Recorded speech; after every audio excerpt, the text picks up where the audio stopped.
অনেক স্পেস পেয়েছেন। হামিদ সাইহানের শট, রিবাউন্ডে ইহসান ফান্দির দ্বিতীয় গোল, এবং সেটা বাংলাদেশের বুকে শেল হয়ে বেঁধার কথা।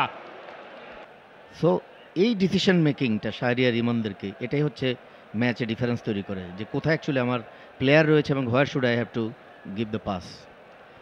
বাংলাদেশকে অনেক কিছুই ঠিকঠাক করতে হবে, সময়ও ধীরে ধীরে হয়তো ফুরিয়ে আসবে, তবে এখনো যথেষ্ট সময় আছে এই ম্যাচে ফেরার। আদলি, ইয়াং, ইহসান ফান্দি, রায়হান। এই মুহূর্তে হারিস হারুন এবং গোলকিপার বাদে সিঙ্গাপুরের সবাই বাংলাদেশের অর্ধে। বাংলাদেশ আরো একটা চেঞ্জ করতে যাচ্ছে। ফয়সাল আহমেদ ফাহিম, তাকে নামানো হবে মাঠে। কার জায়গায় আলটিমেটলি তিনি নামবেন? ফাহমিদুলকে কি তবে তুলে নেওয়া হবে? সেটা ছাড়া তো আমি আর কি দেখছি অপশন। ফাহিম সাধারণত উইং দিয়ে খেলেন, দেখা যাক ওই পরিবর্তনটা আসলে কোথায় হাভিয়ের কাবরেরা করতে যাচ্ছেন।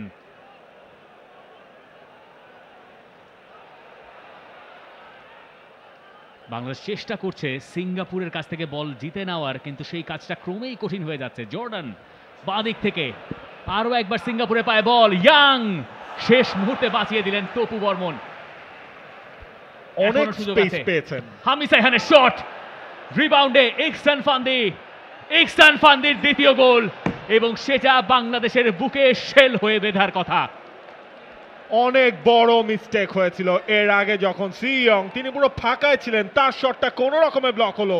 এরপর ইহসান ফান্দি তিনি নিজেকে কাটিয়ে নিলেন। মিতুল মার্মা তিনিও আটকাতে পারলেন না।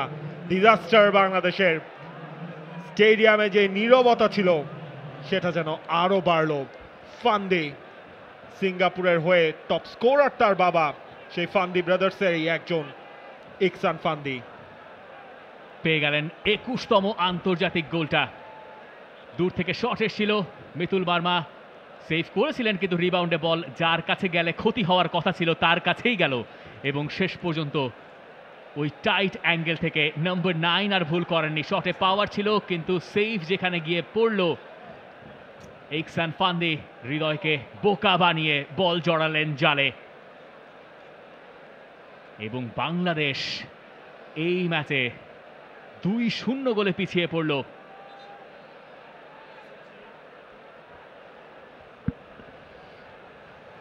হ্যারি শাহিন তিনি নিয়েছিলেন প্রথম শটটা, সেটা ফেরানোর পর দেখুন ইহসান ফান্দি, তাকে ক্লোজ করার মানে প্রথমে কেউ নাই। তারপর আপনি দেখেন সে যে ন্যারো অ্যাঙ্গেল থেকে, মানে একটা নাম্বার 9, টিপিক্যাল নাম্বার 9-এর যে গোলকিপারের পজিশন এবং কোথায় স্পেস, কোন জায়গাটাতে অ্যাকচুয়ালি বলটাকে নিতে হবে, এগুলি জানাটা হচ্ছে খুব জরুরি অ্যাকচুয়ালি। এবং ওই ন্যারো অ্যাঙ্গেল থেকে ঠিকই সে across the body of the goalkeeper, far অ্যাঙ্গেলে, ফার পোস্টে।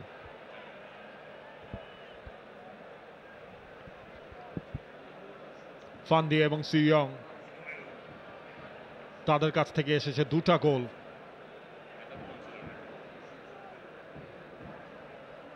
নিচ থেকেই আবারও ইজিলি খেলাটা বিল্ড আপ করছে সিঙ্গাপুর। সেন্টার ব্যাকদের সেই পাসিং জোনগুলোও রয়েছে। তারিক কাজী,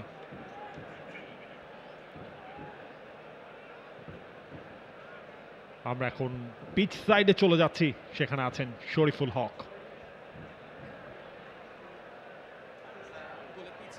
এই মুহূর্তে মনে হচ্ছে বাংলাদেশের টেম্পোটা একটু ড্রপ করেছে। ইহসান ফান্দি করেছেন এই ঠিক পেছনে, সিঙ্গাপুরের হাফ লাইন পিচ লাইনের পেছনে বাংলাদেশের তাজউদ্দিন, মোরসালিন এবং আলামিন, তারা ফিটনেস কোচের সাথে ট্রেন করছেন। হয়তো কোনো একটা ক্যাপাসিটিতে তাদের দেখা যাবে কিছুক্ষণ পর। ফাহিম নেমেছেন কিছুক্ষণ আগে ফাহমিদুলের জায়গায়। ফাহমিদুল এবং সমিত সোম মিলে কিছুক্ষণ আগেও লেফট সাইডটাতে ওভারলোড করার চেষ্টা করছিলেন। সমিত ফার্স্ট হাফে একটা কাটব্যাক এক্সপেক্ট করেছিলেন। For more updates, subscribe to our YouTube channel and click on the bell icon. Follow us on Facebook and Instagram. Download T-Sports app to enjoy exciting games and highlights. Visit tsports.com.